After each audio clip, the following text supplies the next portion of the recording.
We're going to get to hear the words from Gabor Kiss. I had asked him to share a reflection about flying, one of his favorite pastimes, but he couldn't be here because he's actually flying to Westchester, PA this morning for the Father Fest Helicopters and Hot Rods show. So he sent in this reading. So I'm Gabor. I've been interested in flying ever since grad school when I saw a glider performing aerobatics at a fair in New Hampshire. I started taking glider lessons at a local airport in Northampton, Massachusetts, and then switched to a plane with an engine when I found out there was a university flying club with a two-seater Cessna 150 that I could fly for only $11 an hour.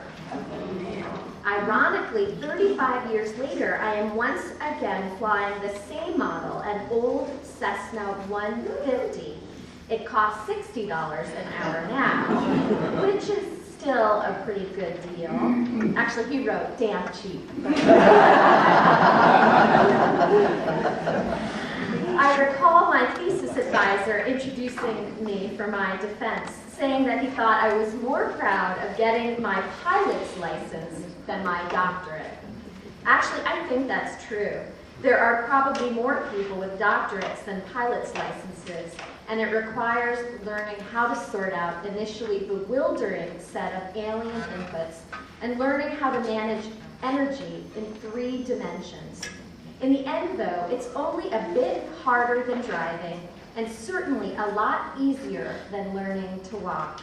Thinking about why I love it, I realize that it is a lot like learning to walk, except as an adult, when you are aware of the process. The difference is that you are a lot less tolerant of frustration as an adult, and the penalty for falling is a lot greater. It's an amazing experience to try to learn something which is so different from your previous skills, but is sensory and intuitive, not at all cerebral. You try and try to do something which the instructor does so easily, and you don't see any progress. And then one day, it clicks, and you can do it. And it's easy. The kind of flying I do is seat of the pants and muscle memory, and sensing the conditions and responding to them. Of course, you also have to learn navigation, which can be pretty intellectual when you are using instruments, but mostly I just look at the ground references.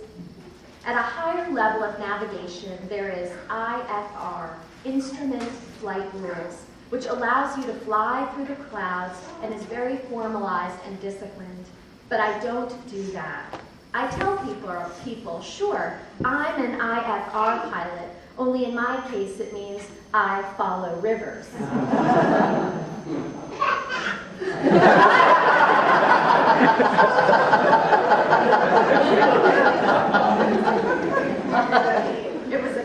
It was kind of a guffaw joke. That's a good one. Like other engaging hobbies and pastimes, it takes you out of yourself. You find yourself dealing only with the moment, seeing life from a different perspective, learning something new every time, relying on skills which are just there when you can call on them, like playing music or carving wood. Also, there is something about consciously seeking and managing risk that stimulates all aspects of life. There is a saying, a good landing is one that you walk away from. A great landing is when you can use the plane